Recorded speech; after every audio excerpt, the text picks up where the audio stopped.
Hi, Reed. How are you? Fine. How are you? I'm fine. Cool. What you got going on today? Nothing much. Nothing much. Okay. What is today? Is a day. Yep. Explain. I turned 20 today. Yeah. Happy birthday. Thank you. It's a season of birthdays.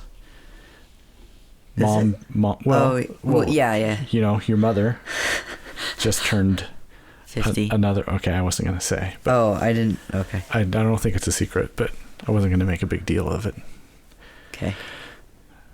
And a month before that, I turned 50. Yeah. And you're 20. Yep. So for whatever reason, we all lined up in that, what would we call it? Decade kind of event. Yeah. Yeah. So, so here we are in this monumental moment, I guess. That's fun.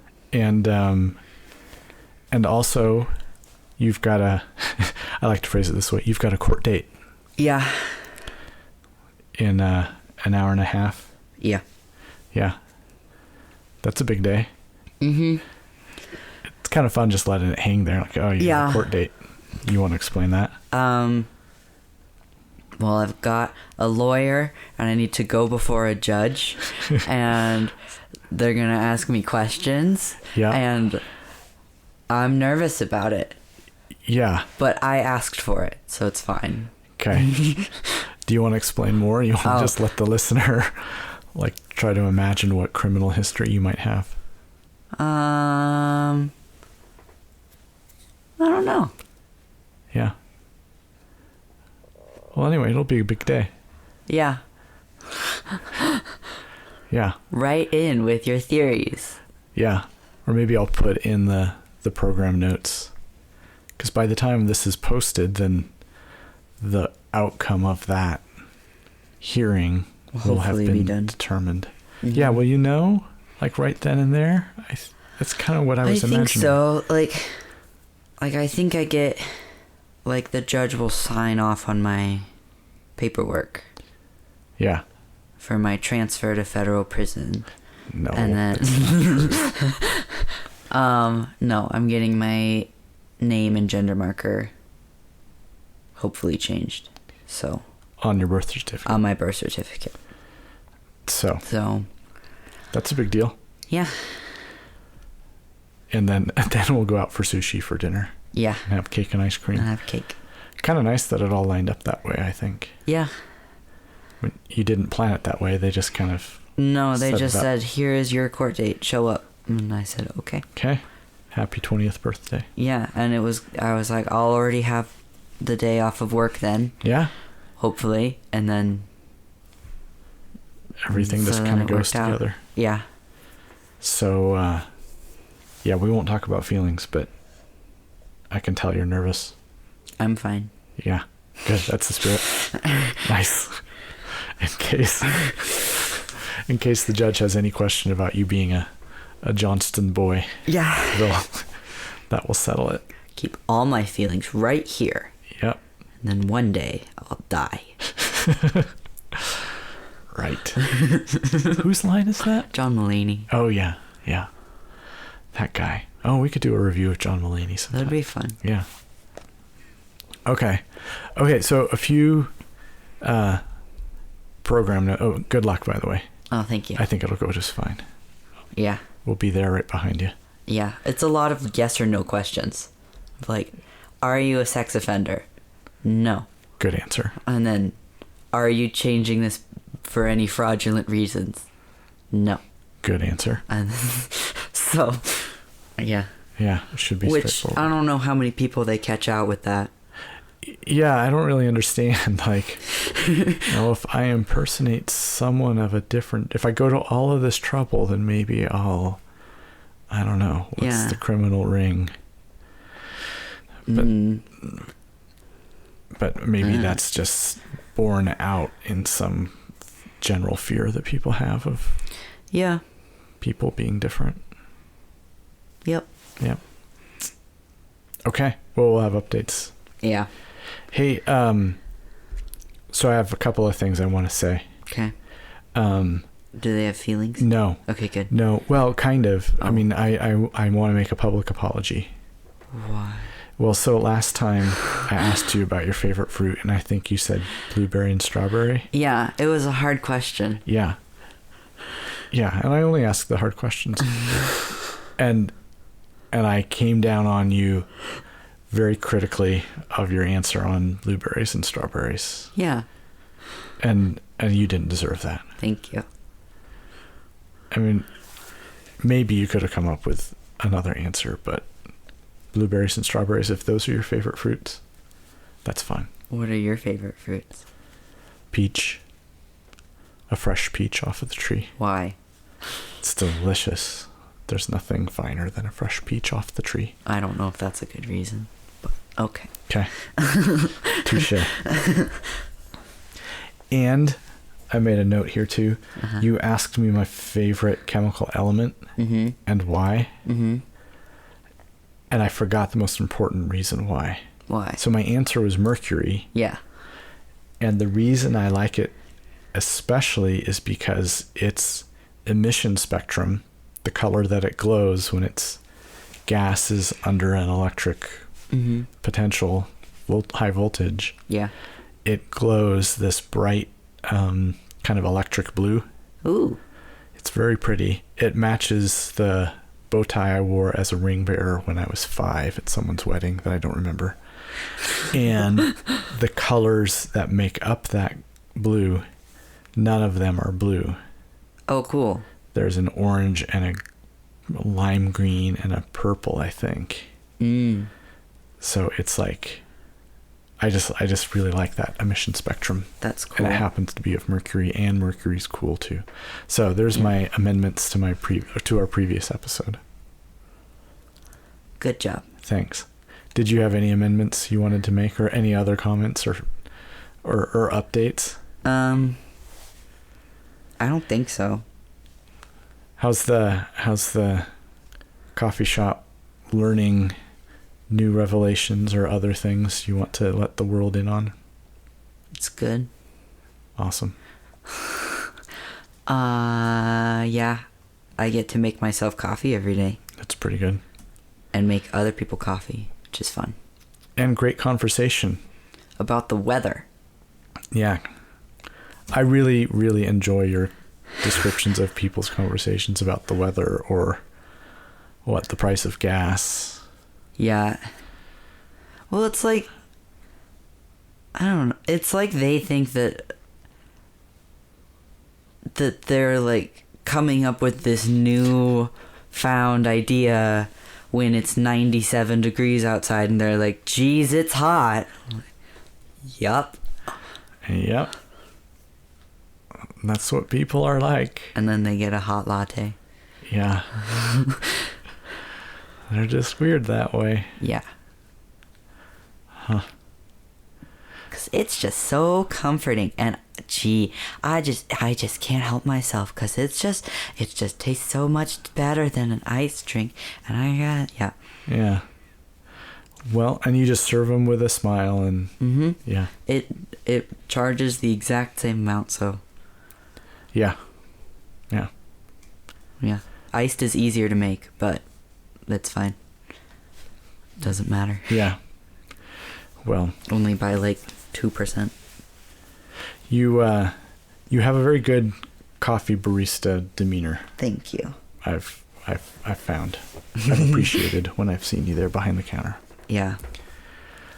Okay. All right. Well, on to today's episode. Do you want to explain what our idea was? Yeah. So we thought that this is a father-son podcast, so we should review father and son duos. Yeah. These are all fictional, right? Yes. In stories. Yeah. So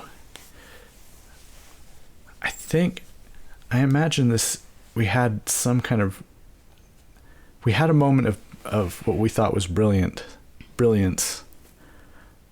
And so we'll just have to see if it really plays off as brilliantly as we thought. What was our moment of brilliance? Well, I don't know. At some moment in the car or something, we just kind of came upon this idea of reviewing father-son relationships in movies and stories and stuff. So we'll just see how that goes. Yeah. Okay. So I've got 4, and you've got 4. Yes. And I thought I would go first because you said yours are bad. Yeah, well, the first one certainly is. So the one, it's this iconic one, the song "Cats in the Cradle." Oh yeah. Cats in the Cradle and Silver Spoon, Little Boy Blue and the Man on the Moon. Yeah, that's a really sad song. And when I was a kid, I used to think it was a really great song. Mm-hmm. Because I mean, it's a good song. Do you think it is? Or is it just over the top, kind of hyperbolic? It's the story of the kid who always asks his dad to play, and his dad can't play. His dad never has time. Yeah, and then, spoiler alert, the kid grows up and is just like his dad. Just like his dad, and doesn't have time for his dad. Yeah. No, yeah. I think it's that. Yeah, it's good. It's not my favorite song. Okay. But. Okay. Yeah. I get that song stuck in my head a lot. Right. Now I'm going to have it stuck in my head for a long time. When you're coming home and I don't know when, but we'll get together then, son. You know we'll have a good time then. There you go. Stuck in your head for the rest of the day. Yeah. But that's all I had to say about that father-son story. Is that was it? Yeah. It's just a song that gets stuck in my head. Yeah. I think the rest of them are more interesting. So are we done? Yeah, do you have any questions about Cats in the Cradle by someone? Is it Harry Chapin? Yeah, I'll race you to it. I've got all my other program notes. Oh shoot. I looked it up in another. No, not Cat Stevens. Yeah, Harry Chapin. Yeah. There's also an artist. Her name is Mary Chapin Carpenter. I wonder if is she related to him? Oh, it's also sung by like Johnny Cash and stuff. Oh yeah, like, I think that's a bad version.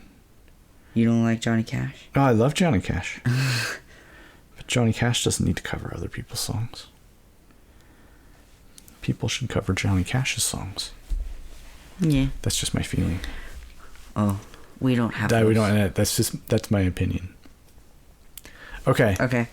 My first one is a classic. Yes. And also a spoiler. But it's a spoiler from like 30 years ago. Oh, okay. I think I know which one this is. This one is Luke Skywalker and Darth Vader. Wait. Yeah, so let's see. That would be 1980? Early 80s that so Empire like 40 Strikes years Back. Ago. Yeah. Wow. Oh, holy smokes, really? Yeah. So if you're not aware, if this is the podcast that reveals to you that Darth Vader is Luke Skywalker's father. Yeah, and you're over the age of like 7. Then. Yeah. Even if, yeah. So hopefully that wasn't a surprise. Okay, so what's notable about this as a father-son story? Well, it's not a very healthy father-son relationship. Right. But it's also very classic and classic in a filmmaking sense. Okay, not in the like. Not in. Oh, I've discovered that you're my father when I'm in a lightsaber duel. Yeah, and you cut off my and hand. you're literally torturing me. Yeah. Yeah, but like, I don't know. That's kind of like the big like whoa moment. Yeah. Of that franchise. Yes.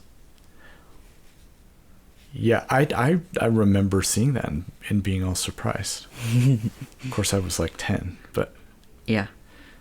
yeah, it was a big. That was a big cinematic event. Mm-hmm. Yeah, and now it's used, that phrase, like, "I am your father," Mm-hmm. is used in all kinds of things. Yeah. Yeah, including a mug that you got me. Yeah. It says, Dad, you are my father. Yeah. Which I got fun. you like when I was like 12 or something. Really? It feels like it was just yesterday. I don't know. It feels like a long time ago to me. Yeah, well, a bigger percentage of your life than mine. Yeah. Okay. Yeah, that is an excellent and sordid and bad father-son relationship. Yeah. Until the very, very, very, very end. It works out. Yeah. Yeah. Yeah. They help each other out. Yeah. Every time we watch Star Wars with Mom, she just goes, "Oh, Anakin's story is just so sad." Like, that's the saddest story ever. I wonder if it is. It's I feel definitely like sad, yeah. It's a sad story, but I don't know if it's the saddest story. Yeah. Maybe Anakin and Darth Vader is a bad father. I mean, that's subjective. Who's to say if he's really a bad father? But maybe he just didn't have a good role model. He didn't. Well, but he had Obi-Wan. That's true. And Obi-Wan was there since he was like a kid. Yeah. So he didn't technically have a father, but he had a father figure. Yeah. Who was a good guy. Yeah.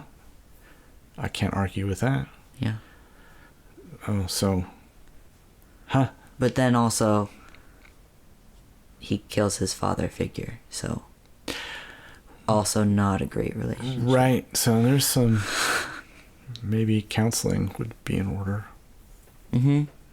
I don't something. know if they had counseling in a galaxy far, far away a long, long time ago. Yeah, I don't know. They kind of skirted that issue.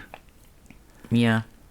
There were some issues. They'd probably just put you in a tank of liquid and then just wait for you to get better. Right, that's the way, like, I kind of like that, fixing you up, like just soak in a liquid goo and then come out and you're all better later. Yeah. Yeah. But it doesn't heal the inside, just the outside. Uh-huh. Uh-huh. Okay, anything else to say about that? No. Do you have anything else? No, well, we could go on and on, I think. Yeah. I think one of the first questions I asked you on the podcast is if Darth Vader was a villain or misunderstood or a hero or something. And we had... Yeah. We've... I go back and forth on that one. Yeah. Yeah. He's an anti-hero. I think that's fair. I think you always said he's complicated. Yeah. Which is what I like, my excuse for characters who are evil in some way. Yeah. Okay. Well, speaking of Zebras. Evil... Speaking of zebras Speaking of zebras. Yeah, it's a throwback to Cousin Sam. Cousin Sam. Another Sam. When he was like 2. Yeah. Oh, what a good story. Yeah. For another time. For another time. But speaking of father-son relationships, gone sour with dark undertones throughout. Yeah. My next choice is Finding Nemo. Oh. Which is the opposite of dark undertones. That's a sweet story. It is a sweet story. About a dad clownfish who isn't very funny. He has one joke and nobody ever gets it. Yeah. Which is actually pretty spot on. Quintessential father. Yeah. Dad joke. Yeah. But if you're unfamiliar with the story, the clownfish basically get separated, and the dad is trying to find the kid in the giant ocean. Mm-hmm. And in the process, they both discover themselves. Yeah. Is that a good summary? Yeah. The dad is overly paranoid about his son because he lost his fish wife and his thousandth... Which I think fish would just call wife. His wife. Yeah. Hey, fish wife. And there are thousands of other egg children to a barracuda, except for Nemo. Yeah. And then, so he's very scared of the open ocean. The dad is. The dad is. Yeah. Nemo is not. Yeah. Marlin. Which is it sounds like a standard story that has been told generation after generation. Yeah. It all works out. Yeah, it's very good. And they both grow and learn to love each other even more. Yeah. And it's good. Yeah. And good enough that there's sequels. I think just one sequel. Okay. Yeah. The Finding Dory. Mm-hmm. Okay. Which I controversially liked Finding Nemo better. That's controversial? I don't know. I mean, maybe. Isn't that obvious? I don't know. That people shouldn't you like Finding Nemo better? I think at one point Anna said she liked Finding Dory better. Oh. But well, that's why I don't know if that's still the the case with you case. and not with her. Write in if you disagree that Finding Nemo is the better. I think it's... So we're going to get no emails. Right. I think you always go with the sequel's never as good as the... No, except for Frozen 2. But they're both still very good movies. So I thought Frozen was actually a better movie than Frozen 2. Oh, interesting. Uh-huh. We're going to get some hate mail from your sister on this one. Probably. Yeah. Well, so much for our listener. Okay. 1/7 of our listener population is now gone. Well, it could grow with these controversial debates here. Mm-hmm. Okay. My next one is a similar kind of story. Yeah. Not technically related father and son duo, but Carl and Russell from Up. Oh, not necessarily related because Carl and Russell are not related.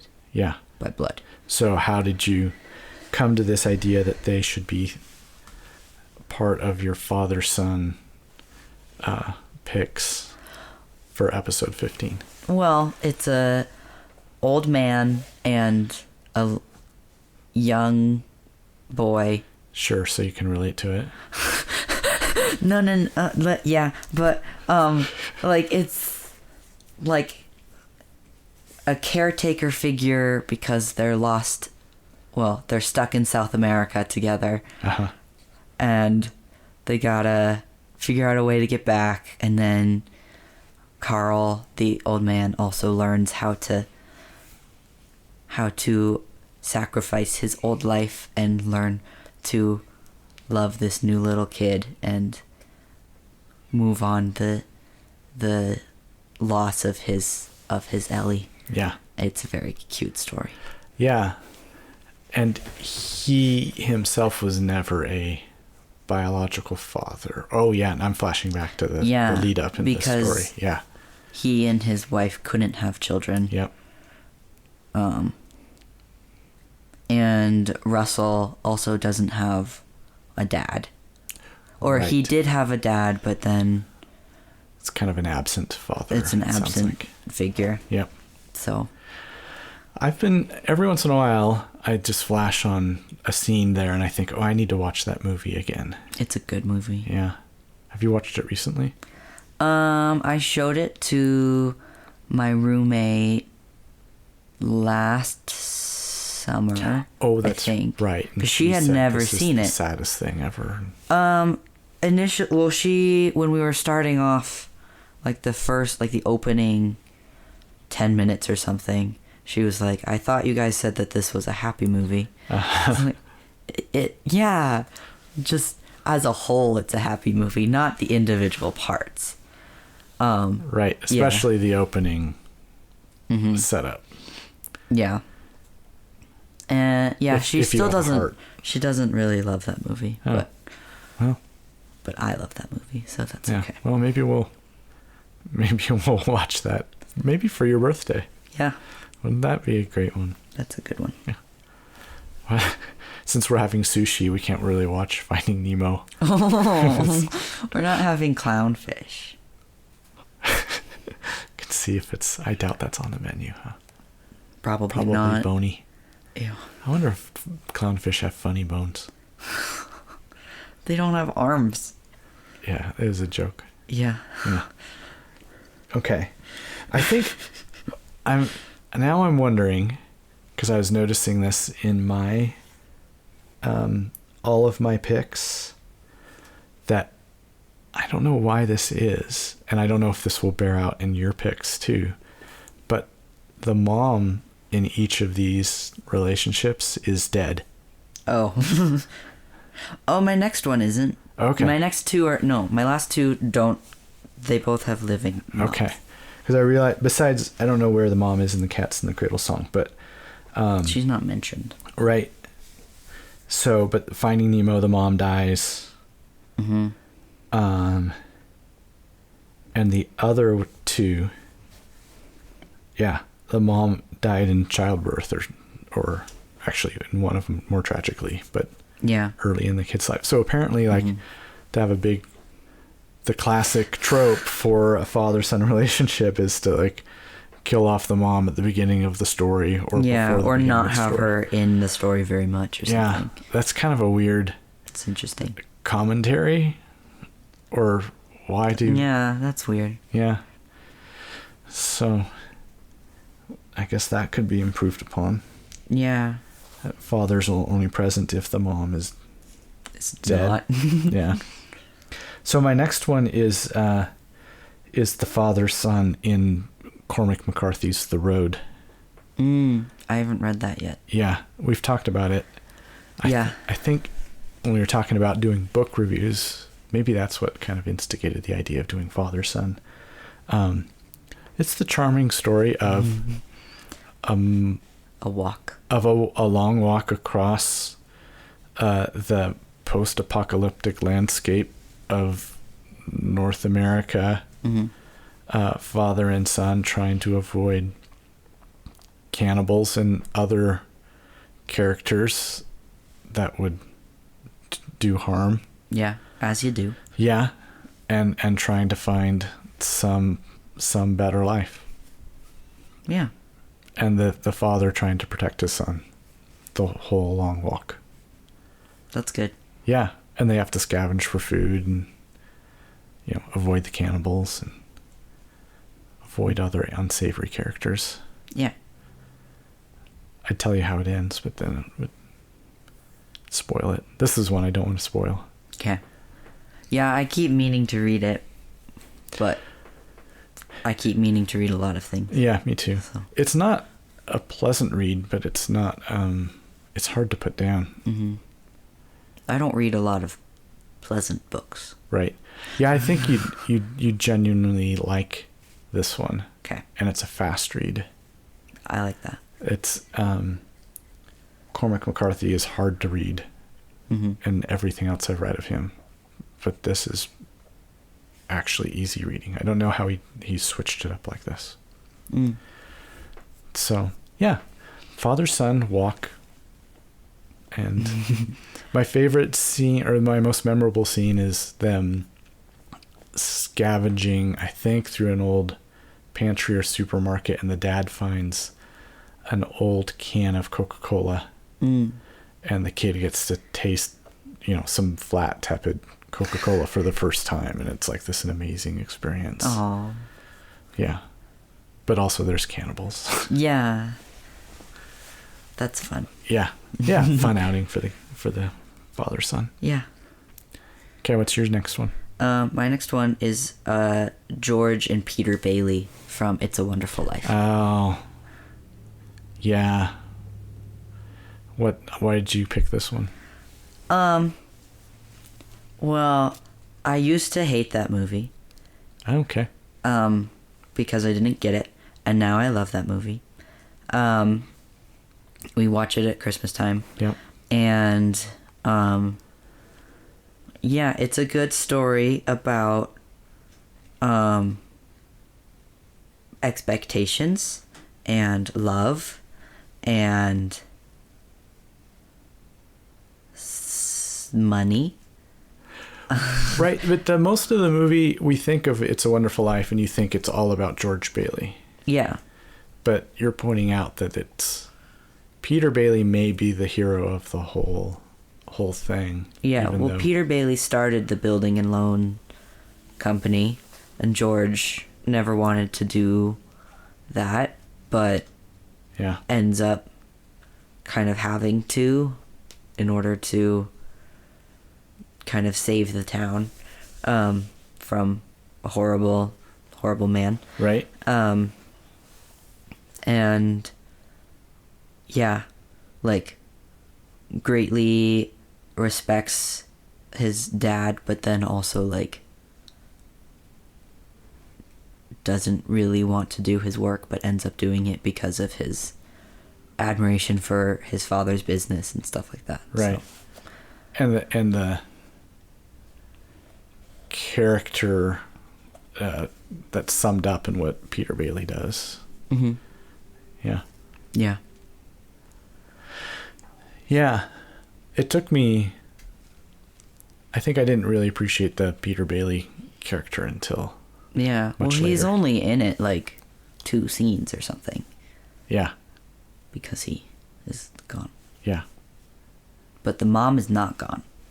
Right. The mom didn't die for the... how does the movie end? She doesn't die at the end. Yeah, she's still there at the end. Right. Yeah. Yeah. She's not like in the house because she's traveling to see Harry. But... Right. Oh yeah. And gets flown in and stuff. And yeah. Yeah. Yeah. Yeah, but Peter Bailey is a good example. Mm-hmm. Okay. Yeah, I like that one. And the mom's not dead. Yeah. Perfect. Wonderful. I'm trying to think of something else insightful to say. Or ask you. Well, like, we don't really know Peter Bailey, but, like, everything George does is influenced off of him, so we kind of know Peter Bailey, too. Yeah.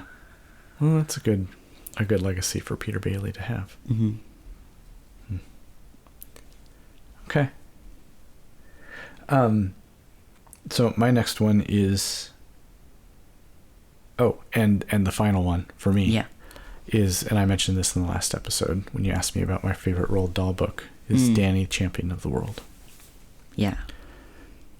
Which is a story, father-son, again, mother is out of the picture. She died in childbirth, I think. Mm-hmm. And they live an impoverished life, running, I think, a gas station, service station, but in kind of a gypsy wagon. Yeah. And then there's this antagonist of the story who's rich and drives around a Rolls Royce and owns this big pheasant sanctuary reserve that people go hunt in, and Danny's dad poaches those pheasants, and the story continues from there as Danny discovers how that all goes, and his dad gets hurt, and Danny kind of has to take up the legacy of being the criminal. Mm-hmm. And then they come up with a great plan for kind of getting their revenge on the Rolls Royce guy. Yeah. And stealing all the pheasants. Yeah, and they're like not technically good people because they're stealing all of these pheasants, but it's also very intelligent and it's funny. It's like a kind of like a Robin Hood, like sure you're stealing, but it's kind of rebalancing everything. Mm-hmm. So you never really think, oh, it's good that they're poaching pheasants, but you're rooting for them too. Yeah. Well, and Danny loves his dad. Yeah. And looks up to his dad so much that, and he's just a kid, so you root for the kid, so by proxy you root for the dad too. Yeah, that's right. And it's just I just find it a fun story. Mm-hmm. And I had forgotten, I actually prepped just a little bit and reread a synopsis of the story Mm-hmm. to remind myself. There's a story that the dad reads to the son, to Mm-hmm. Danny, that is the beginnings of Roald Dahl's BFG. Oh. Big Friendly Giant. Yeah. Yeah. I love that book too. So that book hadn't been written, but there's like reference to it before it had been written as a children's story that was being read to Danny. Wow. So I thought that was really cool. That's really cool. Yeah. So, yes. Underappreciated book, Danny the Champion of the World. Yeah. About a criminal pairing of father and son. Yeah. But he's a good dad because he reads to his kid. That's Right. how you tell. You can waive all other flaws. Mm-hmm. Yeah. Read to your children. Charming books like The Road. Yeah. Or other adventures. Yeah. Okay. Okay. That's my last one. My last one is a pair we've talked about before on Yeah. this podcast. Johnny and David Rose. Oh, yeah. I was just telling some people about the movie Best in Show, and then realized that Eugene Levy and Catherine O'Hara. that they're in it, and Mm-hmm. and Yeah, he's the guy with 2 left feet. oh, that's right. That's an excellent movie, and all of those mockumentaries with David Levy and Christopher Guest and Catherine O'Hara, they're wonderful. Eugene Levy. Eugene. Oh, yeah. Sorry, No, it's okay. I get them mixed up. David's the David Daniel's the son. Daniel's the son. David is the character played by the son. Yeah. Yeah, so kind of a real life. Right. Father son in both universes. Yeah. So why did you pick this one? Well, it's one of my favorite shows. The show is Schitt's Creek, in case you missed our last episode. Uh-huh. Or our third episode. And Yeah. they so they were a very wealthy family and then lost all of their money.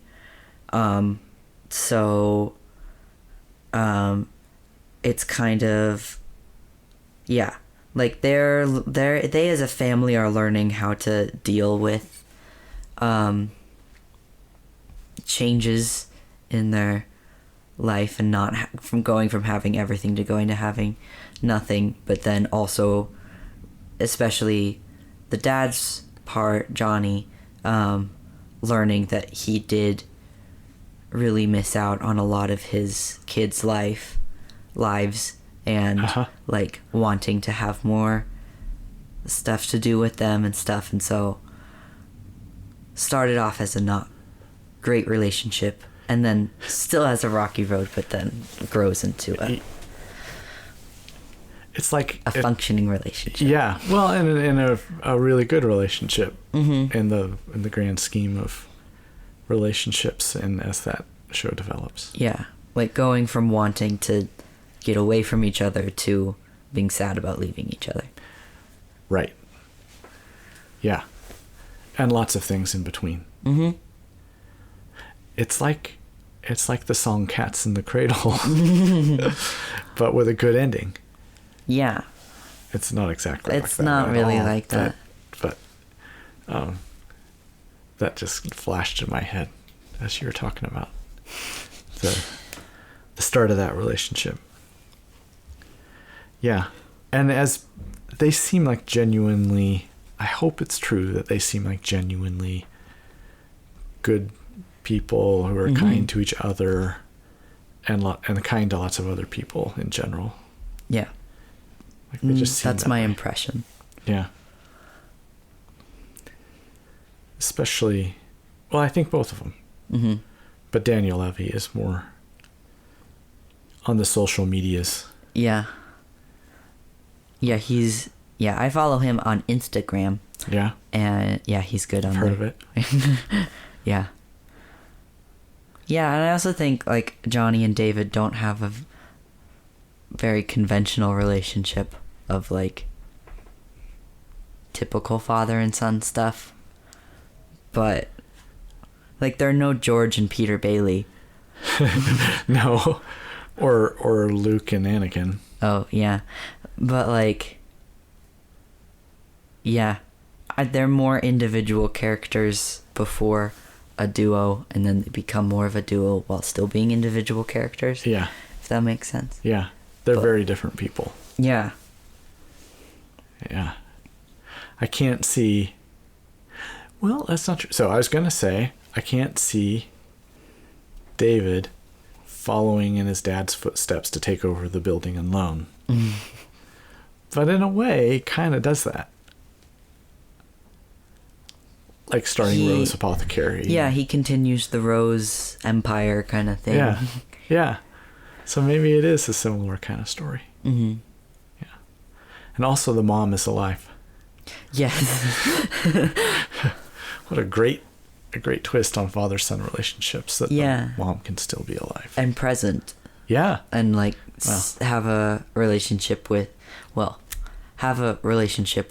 Johnny in the beginning, and then also growing to have relationships with her children. Yeah. Yeah. Yeah, that's another great character. Mm-hmm. All right. Good examples. Thanks. I bet there's others that we're not thinking of. Probably. Yeah. I'm looking over at the bookshelf like, oh, look, there's a bunch of books there. But some of them have fathers and sons in them too. Or figures like that. Yeah. Yeah. Yeah, I'm thinking of there's a pile of John McPhee books there, and in a later book of his, he writes about visiting his dad and telling him about fishing and stuff. That's a sweet story. And I think a true story. I was looking up at the Lord of the Rings. Oh, yeah.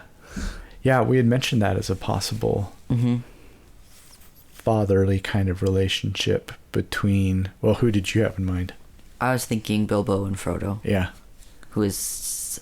Bilbo, I think, is Frodo's uncle or something. Uh-huh. But they live together, and... Yeah. Frodo follows in his footsteps a bit. Yeah. You don't think Gandalf is a father figure? Or just a different... He disappears all the time. Yeah. Well, cats in the cradle. So and maybe... Yeah. They come in all forms. Yeah. Okay. Well, I'm glad... I thought this was a good collection. Yeah. Yeah. And I bet... like 3 people will be really interested in it. Mm-hmm. Okay. Well, thanks for taking the time out of your birthday to record. Yeah, it was fun. Any other last words? Cool. No. Okay. Keep your feelings inside. Yeah, you too. I think usually I say that first. Yeah, I won. Thanks. Okay. Keep your feelings inside too. Thanks. And we'll talk again soon. Yeah. Okay.